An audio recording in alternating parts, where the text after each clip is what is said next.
Hi, I'm Tim. Welcome to my channel. Glad you stopped by. Just got done with my Friday workout. Really excited about not working out for the rest of the weekend.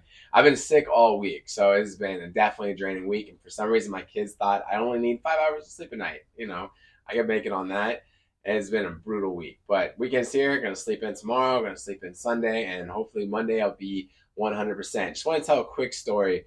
When I was 9, I was in the fourth grade. And at lunch, a bunch of us guys would sit around and we'd tell stories about the movies that we'd seen. And a lot of times, the more popular movies were the R-rated ones or the very scary movies, and that's what they would talk about.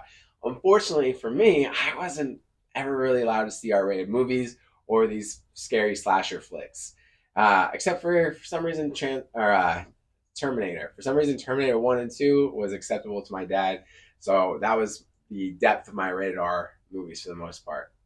Uh, though I was tired of being left out of the conversation though, and so one day I decided that I would just make up a scene that went along with kind of the theme of the movie they were talking about. And I did. And to my surprise, people said that they saw that scene. And then they added to the scene. They added their own little bits of information. And I was like, oh, crazy. I magically guessed the scene.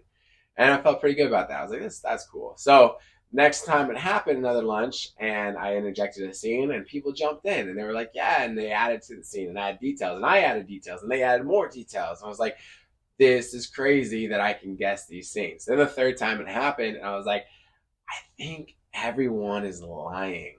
Nobody saw this rated R movie." And it hit me. I was like, "Man, these guys they're just lying to sound cool and fit in." And it took me a while to kind of really let that lesson sink in and benefit from that lesson.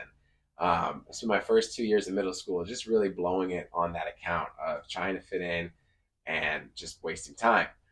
Just want to say, I think this is applicable to a lot of us growing up, is that especially today, there are a lot of conversations, a group of people you might find yourself around that choose to engage in a conversation, whether it's about history, whether about science, current events, medicine, where they don't really know what they're talking about and they haven't really done the research. They'll talk as though they have.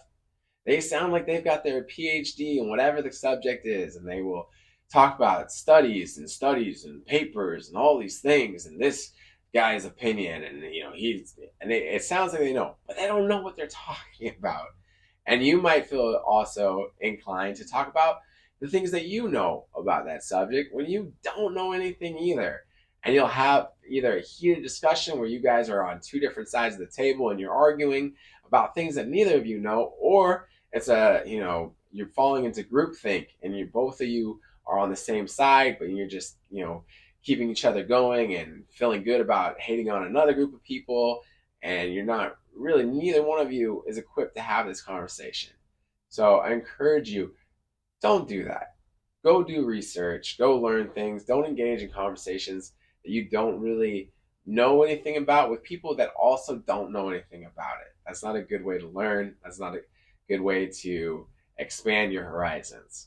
Big thing is usually, and especially today, that just encourages groupthink. It encourages you to hold on to opinions and become more and more entrenched and not have any sort of ability to learn.